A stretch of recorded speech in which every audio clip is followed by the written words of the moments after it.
So this side story begins with Lena laying in a small bed along with Shin. Shin was fast asleep while Lena was being tightly embraced, unable to move and unable to resist. So he's literally using Lena as a body pillow. His exceptionally heavy arms would reach over the body, rounding to her back, bringing their skins together. They were extremely hot, and so was her face. It seemed she was on fire. She was firmly embraced, unable to move her head, and entering her ears were the soft breathing above her head, along with the pounding heart. Annette witnessing this through the door's entrance. She asked Lena, "What are you doing, Lena?" While Lena's trying to get her to help, Annette had something else on her mind. "What are you saying?" Lena thought. "Or are you done already? Done the deed?" Unfortunately, they did not do the deed.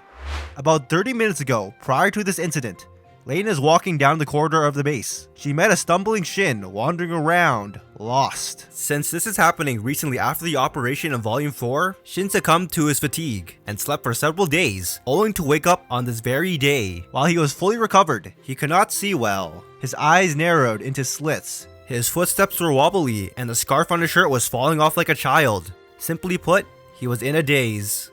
She called his name, and once he heard his name mentioned, Shin noticed Lena before his eyes and called back to her. She asked him why he was here, and Shin mentions he woke up, took a shower, then after he showered, he wanted to sleep more. However, Lena mentions that the shower taps are broken. Since they were in a temporary base, it was shady compared to others, so they didn't have any hot water. Lena saw how Shin was on the verge of snoozing and grimaced. She asked him if he was lost, and Shin, upon being questioned, narrowed his eyes again, observing where he was, and said, "Where is this place? I'll bring you to your room, follow me." So Lena led Shin by the hand like a child and brought him to his room. She had him sleep on the bed and he obediently followed suit. While she had no obligation to, Lena laid a blanket on him as if she was his girlfriend, big sister. "Now then, wake up when it's dinner. Good night." After saying that, Lena turned to leave. However, Lena forgot one thing. That day, due to the faulty showers, only warm water was provided. Thus, Shin's body was all cold. Since he was chilly and groggy, he naturally sought warmth instinctively. So Shin grabbed the heat source before him, not letting go. Suddenly,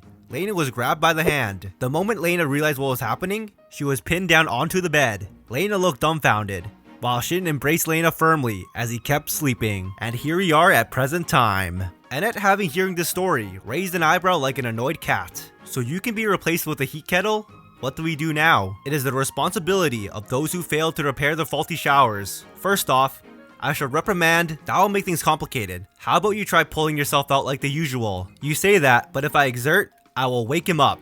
As she was embraced firmly, unable to turn her head, Lena couldn't see Shin's face, but she could still hear his quiet breathing voice as he slept. She couldn't bring herself to wake him up again. Then Frederica enters the room and grumpily lifts the blanket covering the duo. Shin's arms relax a little, probably because he's a little warmer, and Lena finally managed to break free from Shin's clutches. Lena thanks them with her face as red as before. Annette and Frederica noticed this, and they sighed in unison. One would say Lena was lucky, for when Frederica questioned Shin nonchalantly the following day, which Shin had no recollection of what happened.